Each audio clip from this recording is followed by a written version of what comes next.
सरवन Maravi YouTube channel को subscribe कर बेल आइकन को प्रेस करें।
सरवन मरावी यूट्यूब चैनल को सब्सक्राइब कर बेल आइकन को प्रेस करें।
सरवन मरावी यूट्यूब चैनल को सब्सक्राइब कर बेल आइकन को प्रेस करें।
गाड़ी चलत है, गाड़ी बिगाड़े गयो फैशन में, ये लड़की मार गयो फैशन में।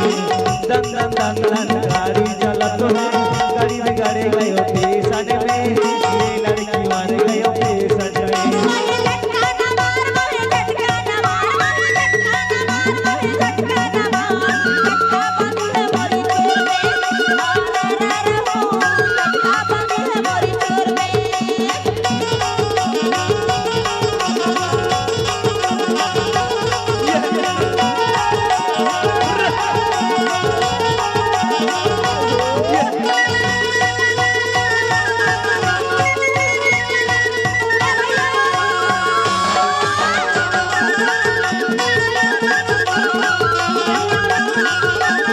सरवन मरावी यूट्यूब चैनल को सब्सक्राइब कर बेल आइकन को प्रेस करें।